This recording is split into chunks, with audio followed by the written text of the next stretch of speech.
Rangitaranga July 3rd 2015 release ಆಗಿದ್ದು. So ಈಗಾಗಲೇ H K Prakash ಅವ್ರ ಜೊತೆ ಹೇಗೆ ನಮ್ಮ ಸಂಬಂಧ ಬೆಳೀತು ಅನ್ನೋದನ್ನ ಹೇಳಿದ್ರು. ಎಲ್ಲರೂ ಹೇಳಿದಾಗೆ ಪ್ರಕಾಶ್ ಅವ್ರ ಸೆಟ್ಗೆ ಅಷ್ಟಾಗಿ ಬರ್ತಾ ಇರಲಿಲ್ಲ, ಹಿಂದೆಯಿಂದಾನೇ ಸಪೋರ್ಟ್ ಮಾಡ್ತಿದ್ರು ಯಾವಾಗ್ಲೂ. ಯಾವಾಗೋ ಒಂದ್ಸಲ ಖುಷಿಗೋಸ್ಕರ ಬಂದು ಹೋಗೋರು ಅಷ್ಟೇ. ಬಟ್ ಯಾವಾಗ ಬಂದ್ರೂ ಒಂದು ಸ್ಮೈಲ್ ಇರೋದು ಅವ್ರ ಮುಖದಲ್ಲಿ. ಸೊ ನಿರೂಪ್ ಹೇಳಿದಾಗೇನೆ ರಿಲೀಸ್ ದಿವಸ ಕಪಾಲಿ ಥಿಯೇಟರ್, ಮೈನ್ ಥಿಯೇಟರ್, ನಮಗೆ ಜನ ಎಲ್ಲ ಆಚೆ ಬಂದವರೆಲ್ಲ ಆಲ್ಮೋಸ್ಟ್ ಅಂದರೆ ಇಂಡಸ್ಟ್ರಿ ರಿಲೇಟೆಡ್ ಜನಗಳೇನೆ. ಎಲ್ಲರೂ ಬಂದು ಇಲ್ಲ ಅವಾರ್ಡ್ ಬರ್ಬೋದು, ಒಂದಷ್ಟು ಕ್ರಿಟಿಕ್ಸ್ ಹೊಗಳ್ಬೋದು, ಬಟ್ ಪೋಸ್ಟರ್ ದುಡ್ಡು ವಾಪಸ್ ಬರಲ್ಲ ಅಂದರು. ನನಗೆ ಶಾಕ್ ಆಗೋಯ್ತು. ಬಿಕಾಸ್ ನಾನು US ಅಲ್ಲಿ ಕೆಲಸ ಬಿಟ್ಟು ಬಂದ್ಬಿಟ್ಟಿದ್ದೀನಿ. ಆ್ಯಂಡ್ ನನ್ನ ವೈಫಿಗೆ ಪ್ರಾಮಿಸ್ ಮಾಡಿದ್ದೆ. ಅವ್ರು ಹೇಳಿದರು ನನಗೆ, ಸಿನಿಮಾ ಗೆದ್ದರೆ ನಾನು ಇಂಡಿಯಾಗೆ ಬರ್ತೀನಿ, ಸೋತ್ರೆ ನೀನು ವಾಪಸ್ ಬರಬೇಕು ಅಂತ. ನನ್ನ ತಲೆಯಲ್ಲಿ ಇವಾಗ ನಾನು ವಾಪಸ್ ಹೋಗ್ಬಿಟ್ಟು ಏನು ಕೆಲಸ ಮಾಡೋದಲ್ಲಿ, ಬಿಟ್ಬಿಟ್ಟು ಬೇರೆ ಬಂದ್ಬಿಟ್ಟಿದ್ದೀನಿ, ಕ್ವಿಟ್ ಮಾಡ್ಬಿಟ್ಟಿದ್ದೀನಿ ಕಂಪ್ನಿನ, ಏನು ಮಾಡೋದು ಅಂತ ಅದೇ ತಲೆಯಲ್ಲಿ ನನಗೆ. ಬಿಕಾಸ್ ನನಗೆ ಆ ರಿಯಾಕ್ಷನಲ್ಲಿನೇ ನನಗೆ ಸಿನಿಮಾ ಮುಗೀತು ಅಂತಲೇ ಅನ್ನಿಸ್ತು. ಮಧ್ಯದಲ್ಲಿ ಒಂದು ಜಾಗದಲ್ಲಿ ಕೂತಿದ್ದೀನಿ, ಯಾರೋ ಥಿಯೇಟ್ರ್ ಓನರ್ದು ಅಸಿಸ್ಟೆಂಟ್ ಯಾರೋ ಕರೆದ್ಬಿಟ್ಟು ಟ್ರಿಮ್ ಮಾಡಿ ಸಿನಿಮಾ ಓಡಲ್ಲ ಇಲ್ಲ ಅಂದರೆ ಅಂದರು. ನಾನು ಏನು ಟ್ರಿಮ್ ಮಾಡೋದು, ಏನು ಮಾಡೋದು, ಇಷ್ಟೆಲ್ಲ ಕೆಲಸ ಮಾಡಿ ಇನ್ನೇನು ಮಾಡೋದು ಅಂತ ಹೇಳ್ಬಿಟ್ಟು ಕೂತಿದ್ದೆ. ಅವಾಗ ನಮ್ಮ ತಂದೆ ಬಂದು ಹೇಳಿದ್ರು, ನೀವು ಇಷ್ಟು ದಿನ ತಲೆ ಕೆಡಿಸ್ಕೊಂಡೇನೋ ಎಡಿಟ್ ಮಾಡಿ ಇದೇ ಪರ್ಫೆಕ್ಟ್ ವರ್ಷನ್ ಅಂತ ಮಾಡಿದ್ದೀರಾ, ಇವಾಗ ನೀವು ರೀಎಡಿಟ್ ಮಾಡಿ ಮಾಡಿದ್ರು ಇನ್ನೊಂದು 4-5 ದಿನ ಬೇಕು, ಅಷ್ಟರಲ್ಲಿ ಸಿನಿಮಾ ಕತೆ ಮುಗಿದೋಗಿರುತ್ತೆ. ಸೊ ಕಾನ್ಫಿಡೆನ್ಸ್ ಇಟ್ಕೊಂಡು ಮುಂದಕ್ಕೆ ಹೋಗೋಣ ಅಂದರು. ಆ್ಯಂಡ್ ಅವಾಗ ಪ್ರಕಾಶ್ ಅವ್ರಿಗೆ ಸುಮ್ಮನೆ ಸ್ಮೈಲ್ ಮಾಡೋರು, ಹೊರಟ್ಬಿಟ್ರೆ ಏನೂ ಹೇಳಿಲ್ಲ. ಸೊ ನೆಕ್ಸ್ಟ್ ದಿನ ಬೆಳಿಗ್ಗೆ ಎದ್ಬಿಟ್ಟು ರಿವ್ಯೂಸ್ ನೋಡ್ತೀನಿ. ರಿವ್ಯೂಸ್ ಆರ್ ಫೇವ್ರೇಬಲ್, ಬಟ್ ನನಗೆ ಅದ್ರಲ್ಲಿ ಬರೀ ನೆಗೆಟಿವೇ ಕಾಣ್ತದೆ. ಅವಾಗ ನಿರೂಪ್ ಹೇಳಿದೆ, ನನಗೆ ಸ್ಟ್ರೆಂತೇ ಇಲ್ಲ ಹೋಗೋಕ್ಕೆ, ನೀನು ಹೋಗು ಥಿಯೇಟ್ರ್ ವಿಸಿಟ್ ಮಾಡ್ಕೊ ಅಂತ. ನಿರೂಪ್ ಥಿಯೇಟ್ರಿಗೆ ಹೋಗ್ಬಿಟ್ಟು ಅಲ್ಲಿ ನಮ್ಮ ಪೋಸ್ಟರ್ ಇರ್ತಾ ಇರಲಿಲ್ಲ. ಅವಾಗೆಲ್ಲ ಸ್ವಲ್ಪ ಮಲ್ಟಿಪ್ಲೆಕ್ಸಸ್ ಅಲ್ಲಿ ಕನ್ನಡ ಪೋಸ್ಟರ್ಸ್ ಇರ್ತಾ ಇರಲಿಲ್ಲ, ಶೋಸ್ ಜಾಸ್ತಿ ಇರ್ತೀವಿ. ಇವತ್ತು ಪ್ರಾಬ್ಲಮ್ ಇದೆ, ಬಟ್ ಅವ್ರು ಪೋಸ್ಟರ್ ಇರ್ತಾ ಇರಲಿಲ್ಲ ನಮ್ಮದು. ಸೊ ಅವ್ನು ಹೋಗೋದು, ಟ್ರೈಲರ್ ತೋರಿಸೋದು ಲೈನಲ್ಲಿ ನಿಂತವ್ರಿಗೆ, ನಮ್ಮ ಸಿನಿಮಾ ನೋಡಿ ಇಷ್ಟ ಆಗಿಲ್ಲ ಅಂದ್ರೆ ಆಚೆ ಬಂದಾಗ ದುಡ್ಡು ವಾಪಸ್ ಕೊಡ್ತೀನಿ ಅನ್ನೋದು. ನಾನು ಮನೇಲಿ ಕೂತ್ಕೊಂಡು ಲ್ಯಾಪ್ಟಾಪ್ ಮುಂದೆ ಕೂತ್ಕೊಂಡು, ಸಿಸ್ಟಮ್ ಮುಂದೆ ಕೂತ್ಕೊಂಡು ಎಲ್ಲ ಏನು ಐಡಿಯಾ ಮಾಡೋದು ಇದಕ್ಕೆ ಅಂತ ಸೋಷಿಯಲ್ ಮೀಡಿಯಲ್ಲಿ ಅವಾಗ ಬಂದಿದ್ದ ಐಡಿಯಾಗಳು ಇವತ್ತಿಗೂ ಯೂಸ್ ಆಗ್ತಾ ಇರೋದೆಲ್ಲ. ಬುಕ್ ಮೈ ಶೋಲ್ಲಿ ಹೋಗೋದು, ಸ್ಕ್ರೀನ್ ಶಾಟ್ ತೆಗೆಯೋದು, ಹೌಸ್ಫುಲ್ ಆಗಿರೋದನ್ನೆಲ್ಲ ಹಾಕೋದು, ರೆಡ್ ಇರೋದೆಲ್ಲ ಹಾಕೋದು. ಯಾರೋ ಕಳಿಸೋರು IMDb 9.7 ರೇಟಿಂಗ್ ಇತ್ತು ಅವತ್ತಿಗೆ. ನಾನು IMDb ಇಷ್ಟೊಂದು ರೇಟಿಂಗ್ ಬಂತ ಅಂತ ಹೇಳ್ಬಿಟ್ಟು ಅದನ್ನು ಪೋಸ್ಟ್ ಮಾಡಿದೆ. ಅವತ್ತಿಂದ I think the trend started from there, IMDb rating ಹಾಕುವಂಥದ್ದು. ಸೊ ಈ ಥರದ್ದೆಲ್ಲ ಮಾಡಿ ಸಂಡೇಗೆ ನನಗೆ ಪ್ರಕಾಶ್ ಅವ್ರು ಕಾಲ್ ಮಾಡಿದ್ರು. ಅವ್ರು ಅದುವರೆಗೂ ಸಿನಿಮಾನೇ ನೋಡಿರಲಿಲ್ಲ. ಇನ್ಫ್ಯಾಕ್ಟ್ ಅವ್ರ ಸಿನಿಮಾ ಕಥೆನೂ ಕೇಳಿರಲಿಲ್ಲ. ನಾನು ಅವ್ರಿಗೆ ಸಿನಿಮಾದ ಓಪನಿಂಗ್ ಸೀನ್, ಪ್ರೆಗ್ನೆಂಟ್ ವುಮನ್ ಕಾರಲ್ಲಿ ಬರೋದು ಒಂದು ಸೀನ್ ಹೇಳಿದ್ದೆ. ಆಮೇಲೆ ಹಾಡುಗಳನ್ನ ಅವತ್ತು ಬರೆದಿದ್ದೆ, ಅದನ್ನೆಲ್ಲ ಹಾಡು ಕೇಳಿಸ್ದೆ. ಕೇಳ್ಬಿಟ್ಟು ಅವರು ಇದೆಲ್ಲ ಕೇಳಿದಾಗ ರಾಜ್ಕುಮಾರ್ ಅವರ ಟೈಮ್ದು ಹಾಡುಗಳನ್ನ ಕೇಳ್ದಂಗೆ ಆಗ್ತದೆ, ನನಗೆ ಸಿನಿಮಾ ಮಾಡೋಣ ಅಂದರು. ಅಷ್ಟು ಕೇಳಿ ಸಿನಿಮಾ ಮಾಡಿ, ಆ್ಯಂಡ್ ಸಿನಿಮಾ ರಿಲೀಸ್ ಆಗಿ 2 ದಿನ ಆದಮೇಲೆ ಅದನ್ನು ನೋಡಿ ನನಗೆ ಫೋನ್ ಮಾಡಿ, ಏನು ಸಿನಿಮಾ ಮಾಡಿದ್ದೀರ ಅನ್ನೋ ತುಂಬ ಖುಷಿ ಆಯ್ತು ನನಗೆ ಅಂತ ಸಂಡೇ ಹೇಳಿದ್ರು. ಬಿಕಾಸ್ ಅವಾಗ just word of mouth spread ಆಗಕ್ಕೆ ಶುರು ಆಯಿತು, ಜನ ನೋಡೋಕ್ಕೆ ಶುರು ಮಾಡಿದ್ರು. ಅವಾಗ ಅವರು ಒಂದು ನೆಮ್ಮದಿಯಾಗಿ ಸಿನಿಮಾನ ನೋಡ್ಬಿಟ್ಟು ನಂಗೆ ಕಾಲ್ ಮಾಡಿದ್ರು. So thank you sir, it was a great association. And I think ಆ ಒಂದು ಪಾಸಿಟಿವ್ ಎನರ್ಜಿಯಿಂದಾಗಿ ಇವತ್ತು ಬಂದಿಲ್ಲಿ ಕೂತಿದ್ದೀವಿ ನಾವು. ಹಾಗೆ ಅಫ್ಕೋರ್ಸ್ ನಿರೂಪ್, ರಾಧಿಕಾ ಆ್ಯಂಡ್ ಅವಂತಿಕಾ, ನಾವು ಥ್ರೂಔಟ್ ದ ಫಿಲ್ಮ್ ಅವ್ರ ಶೂಟ್ ಇತ್ತು, ಅವ್ರ ಸೀನ್ ಇತ್ತೋ ಇಲ್ವೋ, ಅವರು ಸೆಟ್ಟಲ್ಲಿ ಇರೋರು, ಯಾವಾಗ ಯಾರನ್ನ ಕರಿತೀನಿ ಅವ್ರು ಬಂದು ಆ್ಯಕ್ಟ್ ಮಾಡಬೇಕು. ಆ್ಯಂಡ್ ಅವತ್ತಿಗೆ ನಮ್ಮ ಒಂದು ಸೋಲ್ ಏಮ್ ಏನಿದೆ ಅಂದರೆ, ನಾವೇನು 10 ರೂಪಾಯಿ ಖರ್ಚು ಮಾಡಿದ್ರು ಅದು ಸ್ಕ್ರೀನ್ ಮೇಲೆ ಕಾಣಬೇಕು ಅಂತ. ಸೊ ಕ್ಯಾರವನ್ ಇರ್ತಾ ಇರಲಿಲ್ಲ, ಇನ್ನೊಂದು ಇರ್ತಾ ಇರಲಿಲ್ಲ, ಏನೇ ಇದ್ರು ಅದೆಲ್ಲ ಸಿನಿಮಾ, ಏನು ಟೈಮ್ ವೇಸ್ಟ್ ಮಾಡೋಂಗಿಲ್ಲ. ಸೊ ಇವರು ರಾಧಿಕಾ ಹೇಳಿದ್ರು, ನಾನು ಡ್ರೈವರ್ ಆಗಿ ಇದ್ದೆ ಸಿನಿಮಾಗೆ ಅಂತ. But literally I was a driver. Because again to save budget ನಾವೇನು ಮಾಡ್ತಾ ಇದ್ವಿ, ಶೂಟಿಂಗ್ಗೆ ನಮ್ಮ ಕಾರ್ಗಳನ್ನ ನಾವೇ ಡ್ರೈವ್ ಮಾಡಿಕೊಂಡು ಹೋಗೋದು. ಆ್ಯಂಡ್ ಶೂಟಿಂಗ್ ಕಂಟಿನ್ಯೂಸ್ ನಾವು 6 to 2 ಶೂಟ್ ಮಾಡೋದು, ಮುಗಿಸ್ಬಿಟ್ಟು ಲಾಸ್ಟ್ಗೆ 6 o'clock ಪ್ಯಾಕಪ್ ಮಾಡಿದ್ರೆ ಹೋಟೆಲ್ ಬಿಲ್ ಎಕ್ಸ್ಟ್ರಾ ಮಾಡೋದು ಬೇಡ, ಇವತ್ತೇ ಹೊರಡೋಣ ಅಂತ ರಾತ್ರಿ ಹೊರಡೋದು. ಸೊ ಹಿಂಗೆ ಮಾಡಿಕೊಂಡು, ವಿಲಿಯಮ್ಗೂ ಗೊತ್ತಿದೆ, ಅದೇ ವಿಲಿಯಮ್ ಆಗಲೇ ಮಾತಾಡಿದ್ದು ಅದ್ರ ಬಗ್ಗೆ. ಸೊ ಡ್ರೈವ್ ಮಾಡ್ತಾ ಇರ್ತೀವಿ, ಡ್ರೈವ್ ಮಾಡಬೇಕಾದ್ರೆ ರೋಡಲ್ಲಿ ಹೋಗ್ತಾ ಇರ್ತೀವಿ, ಸಡನ್ಲಿ ಶಿಪ್ಪಲ್ಲಿ ಹೋಗ್ತಾ ಇದ್ದೀನಿ, ಶಿಪ್ಪಿಂದ ಹತ್ಕೊಂಡು ಹಂಗೆ ಏರೋಪ್ಲೇನ್ ಹತ್ತಿದ್ದೀನಿ, ಕಣ್ಣಿಂಗ್ ತೆಗೆದ್ರೆ ರೋಡ ಹೋಗ್ತಾ ಇದೀನಿ ಮತ್ತೆ. ಸೊ ಈ ಥರ ಎಲ್ಲ ಡ್ರೈವ್ ಮಾಡ್ತಾರೆ. ಒಂದ್ಸಲ ನಾನು ವಿಲಿಯಮ್ ಡ್ರೈವ್ ಮಾಡ್ತಾ ಇದ್ದೀವಿ, ಒಂದು ಡೆನಾನ ಸಾಂಗ್ಗೆ ಒಂದಷ್ಟು ಮಾಂಟೇಜ್ ಶೂಟ್ ಮಾಡ್ಬೇಕು ನಮಗೆ. ಸೊ ನಾವಿಬ್ರು ಹೋಗ್ತಾ ಇದ್ದೀವಿ, ಜೋರು ನಿದ್ದೆ ಬರ್ತಾ ಇದೆ ನನಗೆ. ವಿಲಿಯಮ್ ಡ್ರೈವ್ ಮಾಡಕ್ಕೆ ಹೇಳ ಅಂತ ಹಿಂಗೆ ನೋಡ್ತೀನಿ, ವಿಲಿಯಮ್ ಗೊರ್ಗೆ ಹೊಡಿತದೆ ಪಕ್ಕದಲ್ಲಿ. ಏನು ಮಾಡೋದು, ಸರಿ ಮಾಡ್ಕೊಳ್ಳೋಣ ಅಂತ ಮಾಡ್ತಾ ಇದ್ದೀನಿ. ಸಡನ್ ಆಗಿ ಯಾರೋ ನನ್ನ ಮೇಲೆ ಬಿದ್ದಂಗೆ ಆಯ್ತು. ನೋಡಿದ್ರೆ ನಿದ್ದೆಯಿಂದ ಎದ್ರೆ ವಿಲಿಯಮ್ ನಿದ್ದೆಲಿ ನನ್ನ ಮೇಲೆ ಬಿದ್ದಿದ್ದಾರೆ. ಸೊ ಅದಾದ್ಮೇಲೆ ಇಬ್ರು ಇಳಿದು ಮುಖ ಎಲ್ಲ ತೊಳ್ಕೊಂಡು, ವಿಲಿಯಮ್ ಮಾತಾಡ್ಸಿ, ವಿಲಿಯಮ್ ನನ್ಗೆ ಆಗೋದಿಲ್ಲ ಡ್ರೈವ್ ಮಾಡಕ್ಕೆ ಅನ್ಕೊಂಡು. ಸೊ ಈ ಥರ ಎಲ್ಲ ಸರ್ಕಸ್ ಮಾಡಿಕೊಂಡು ಮಾಡಿದ್ವಿ. ಸೊ ಅದರಲ್ಲಿ ನನಗೆ of course my actors Nirup, Radhika Vanthika support was immense. ಎಲ್ಲೂ ತೊಂದರೆ ಕೊಟ್ಟಿಲ್ಲ ಆ್ಯಂಡ್ ಪ್ರಿಪೇರ್ಡ್ ಆಗಿ ಬರೋರು. ಫಸ್ಟ್ ಟೈಮ್ ಆಕ್ಟರ್ಸ್ ಆದ್ರೂ ಯಾವುದು ಆಕ್ಟರ್ಸ್ ಇಂದ ರೀಟೇಕ್ ಅಂತ ಯಾವತ್ತೂ ಆಗ್ತಾ ಇರಲಿಲ್ಲ. ಈಗ ಟ್ರೇಲರಲ್ಲೂ ನೀವು ನೋಡಿದ್ರಿ, ಕೊನೆಯಲ್ಲಿ ನಿರೂಪ್, ಅವಂತಿಕಾ, ರಾಧಿಕಾದು ಪೋಸ್ಟರ್ ಬಂತು ಒಂದು. ಸೊ ಆ ಕಾಣಿಸೋ 3 ಸಿನಿಮ ಅವ್ರು 3 ಜನ ಆದ್ರೆ ಕಾಣದೇ ಇರೋ 4ನೇ ಸಿನಿಮಾ ಸಾಯಿ ಕುಮಾರ್ ಸರ್. ಅವರು ನಮಗೆ ಒಂದು ತುಂಬಾ ದೊಡ್ಡ ಚಾಲೆಂಜ್ ಏನಿದ್ದು ಅಂದ್ರೆ ಸಾಯಿ ಕುಮಾರ್ ಸರ್ನ ಜಾಸ್ತಿ ಪ್ರಮೋಟ್ ಮಾಡಕ್ಕಾಗಲ್ಲ ನಾವು. ಬಟ್ ಅವರೊಬ್ಬರೇ ನಮ್ಮ ಸಿನಿಮಾದಲ್ಲಿ ಯಾರೊಂದು ಗೊತ್ತಿರೋದು, ನಾವು ಯಾರೊಂದು ಗೊತ್ತಿಲ್ಲ. ಬಟ್ ಆದ್ರೂ ನಾನು ಅವ್ರನ್ನ ತುಂಬಾ ನಾನು ಪ್ರಮೋಟ್ ಮಾಡಕ್ ಹೋದ್ರೆ ಜನಕ್ಕೆ ಎಲ್ಲಿ ಟ್ವಿಸ್ಟ್ ಗೊತ್ತಾಗುತ್ತೆ ಅಂತ ಹೇಳ್ಬಿಟ್ಟು ಅವ್ರನ್ನ ಆದಷ್ಟು ಪೋಸ್ಟರ್ಸ್ ಎಲ್ಲ ಅವಾಯ್ಡ್ ಮಾಡಿ ತುಂಬಾ ಸಟಲ್ ಟ್ರೈಲರ್ನು ಕಮ್ಮಿ ಇಟ್ಕೊಂಡು ಪ್ಲಾನ್ ಮಾಡ್ಕೊಂಡು ಹೋದೆ.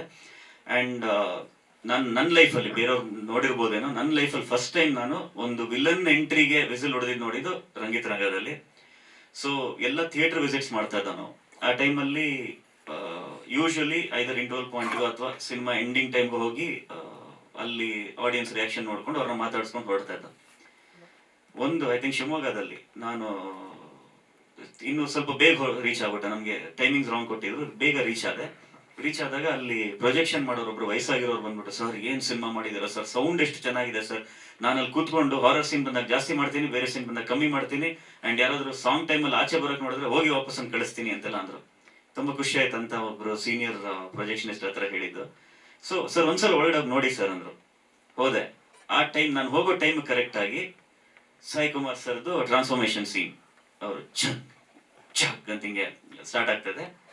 ಅಂಡ್ ಅದು ಸ್ಟಾರ್ಟ್ ಆದಾಗ ಜನ, ಅಫ್ಕೋರ್ಸ್ ನಾವು ಬರಿಬೇಕಾದ್ರೆ ಈಸ್ ಅ ವಿಲನ್, ಇವಾಗ ಹೀರೋಯಿನ್ ಕಿಡ್ನಾಪ್ ಮಾಡಿದಾರೆ, ಇದೆಲ್ಲ ಬರ್ದಿದೀವಿ. ಬಟ್ ಅಲ್ಲಿ ರಿಯಾಕ್ಷನ್ ನೋಡ್ಬಿಟ್ಟು ನಂಗೆ ಶಾಕ್ ಆಗೋಯ್ತು. ಅಂದ್ರೆ ವಿಸಿಲ್ ಹೊಡಿತಾ ಇದಾರೆ, ಕಿರ್ಚಾಡ್ತಾ ಇದಾರೆ, ಅಂಡ್ ನನಗೆ ಗೂಸ್ ಬಂಪ್ ಬಂದ್ಬಿಡ್ತು. And through out that climax, in fact ನಾವೆಲ್ಲ ಕ್ಲೈಮ್ಯಾಕ್ಸ್ ಶೂಟ್ ಮಾಡಿ, ಐ ಹ್ಯಾವ್ ಅ ಪ್ರಾಬ್ಲಮ್, ನನಗೆ ಏನೇ ಸೀನ್ ತೆಗೆದ್ರು ನನಗೆ ಇಷ್ಟ ಆಗೋದಿಲ್ಲ, ಇನ್ನೂ ಚೆನ್ನಾಗಿ ತೆಗಿಬೇಕಿತ್ತು, ಇದು ಏನಿದು ಹಿಂಗೆ ಬಂದಿದೆ ಅಂತ. ಸೊ ನನ್ನ ಕ್ಲೈಮ್ಯಾಕ್ಸ್ ಯಾಕೆ ಇಷ್ಟ ಆಗ್ತಾ ಇರಲಿಲ್ಲ ಅಂದ್ರೆ, ನಾವು ಆಕ್ಚುಲಿ ನೈಟಲ್ಲಿ ಶೂಟ್ ಮಾಡಬೇಕಿತ್ತು. But due to certain issues ನನಗೆ ಆಗ್ತಾ ಇಲ್ಲ. ಸೊ ಡೇನಲ್ಲಿ ಶೂಟ್ ಮಾಡ್ಬಿಟ್ಟಿದ್ದೆ. ನನ್ಗೆ ಅದೆಲ್ಲ ತಲೆಯಲ್ಲಿ. ಬಟ್ ಆಡಿಯನ್ಸ್ ಅದನ್ನೆಲ್ಲ ಯಾವುದು ನೋಟಿಸೇ ಮಾಡ್ತಾ ಇಲ್ಲ. ಆ ಪರ್ಫಾರ್ಮೆನ್ಸ್ ನ ನೋಟಿಸ್ ಮಾಡ್ತಾ ಇದಾರೆ ಅಂಡ್ ಅದನ್ನ ಎಂಜಾಯ್ ಮಾಡ್ತಾ ಇದಾರೆ. So the first time I narrated to Sai Kumar sir limited ಅಲ್ಲಿ, ಅದೇ ಅವ್ರು ಹೇಳಿದಾಗೆ ಲ್ಯಾಪ್ಟಾಪ್ ಎತ್ಕೊಂಡು ಹೋಗಿ ಎಲ್ಲ ನರೇಟ್ ಮಾಡಿದೆ. ನಾನು ಫುಲ್ ಸ್ಟೋರಿ ಹೇಳಿರ್ಲಿಲ್ಲ ಅವ್ರಿಗೆ, ಅವರ ಪೋರ್ಷನ್ಸ್ ಮಾತ್ರ ಹೇಳಿದ್ದೆ. ಸೊ ಒರಾಯನ್ ಮಾಲ್ ಅಲ್ಲಿ ಐ ಥಿಂಕ್ 3-4 ಡೇಸ್ ಆದ್ಮೇಲೆ ಸರ್ ಬಂದ್ರು. ಅಂಡ್ ಅವ್ರಿಗೆ ಸೀಟ್ ಮಾಡ್ಸಕ್ ನಮ್ಗೆ ಆಗಿಲ್ಲ, ಎಲ್ಲ ಮಧ್ಯದಲ್ಲಿ ಕೂತ್ಕೊಂಡು ನೋಡಿದ್ವಿ, ಬಿಕಾಸ್ ಫುಲ್ ಹೌಸ್ಫುಲ್ ಆಗ್ಬಿಟ್ಟಿತ್ತು. ಆ ಟೈಮಲ್ಲಿ ಆಚೆ ಬಂದ್ರು, ಫಿಲ್ಮ್ ಮುಗಿಸ್ಕೊಂಡು ಆಚೆ ವೆಯ್ಟ್ ಮಾಡ್ತಾ ಇದ್ದ. ಭಯ್ಯ ಏನ್ ಭಯ್ಯ ಅಂತ ಅಂದ್ರೆ, he was shocked, he did not expect rest of the film ಹಿಂಗಿರುತ್ತೆ ಅಂತ. ಸೊ ಹಾಗೆ that was a great experience working with Sai Kumar sir. In fact sir ಹೇಳಿದ್ರು, ಇವಾಗ ನಿರೂಪ್ ಜೊತೆ ಕೆಲಸ ಮಾಡ್ತಾ ಇದಾರೆ, ನೆಕ್ಸ್ಟ್ ಆಲ್ರೆಡಿ ರೆಡಿ ಆಗ್ತಾ ಇದೆ ಸತ್ಯ ಸನ್ ಆಫ್ ಹರಿಶ್ಚಂದ್ರ. ನಾನು ಅವ್ರ ಜೊತೆ ಇನ್ನೊಂದು ಸಿನಿಮಾ ಮಾಡಬೇಕಿತ್ತು, ಇದೆಷ್ಟೋ ಜನಕ್ಕೆ ಗೊತ್ತಿಲ್ಲ, ಇವತ್ತು ಹೇಳ್ತಾ ಇದೀನಿ ನಾನು. ಸೊ ವಿಕ್ರಾಂತ್ ರೋಣ ಅವತ್ತಿಗೆ ಸ್ಕ್ರಿಪ್ಟ್ ಅವ್ರಿಗೆ ನರೇಟ್ ಮಾಡಿದ ರಂಗಿತರಂಗ 2 ಆಗಿತ್ತು. ಸೊ ರಂಗಿತರಂಗ 2 ನಲ್ಲಿ ಒಂದು ಮುಖ್ಯ ಪಾತ್ರ ಸರ್ ಮಾಡಬೇಕಿತ್ತು. ಅಂಡ್ ಅವಾಗ ಸುದೀಪ್ ಸರ್ ಗೆ ಅಂತ ಬರ್ದಿರ್ಲಿಲ್ಲ, ತುಂಬಾ ಸಲ ಹೇಳಿದೀನಿ ನಾನಿದು. ಬೇರೆ ಯಾರೋ ಜೊತೆ ಈ ಸಿನಿಮಾ ಮಾಡಬೇಕಿತ್ತು, ಸಾಯಿ ಕುಮಾರ್ ಸರ್ ಒಂದು ಮುಖ್ಯ ಪಾತ್ರದಲ್ಲಿ ಮಾಡಬೇಕಿತ್ತು. ಬಟ್ ಇವೆನ್ಚುಲಿ ಅದು ಸುದೀಪ್ ಸರ್ ನರೇಟ್ ಮಾಡಿದ್ಮೇಲೆ ಒಂದು ಸರ್ಟನ್ ಚೇಂಜಸ್ ಆದಾಗ ಆ ಪಾತ್ರ ಅಷ್ಟಾಗಿ ಸೆಟ್ ಆಗಲ್ಲ ಅಂತ ಹೇಳ್ಬಿಟ್ಟು ದೆನ್ ವಿ ಡಿಸೈಡೆಡ್ ಮುಂದಕ್ಕೆ ಯಾವ್ದಾದ್ರು ಒಂದು ದೊಡ್ಡ ರೀತಿಯಲ್ಲಿ ಮತ್ತೆ ಕೊಲಾಬರೇಟ್ ಆಗೋಣ ಅಂತ. Hopefully sir it will happen very very soon. So really looking forward to working with you again.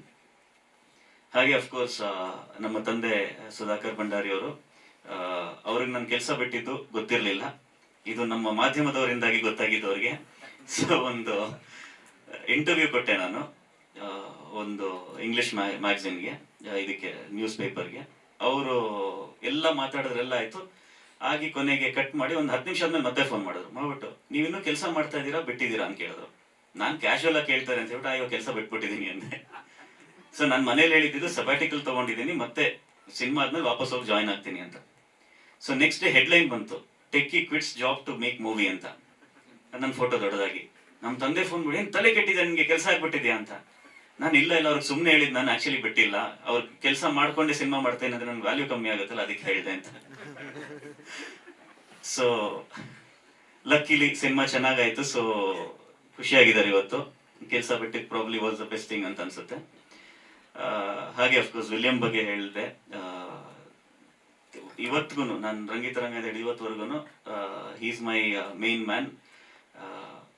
ಯಾವುದೇ ಒಂದು ಅವ್ರು ಬರೀ DOP ಆಗಿ ಕೆಲಸ ಮಾಡಲ್ಲ. ನೀವು ಅರವಿಂದ್ ಅವರ ಒಂದು ಸೀನ್ ನೆನಪಿರ್ಬೋದು ನಿಮಗೆ. ಅದು red Swift colour car, Swift car ಏನಿದೆ ನಮ್ದೇ ಕಾರ್ ಅದು.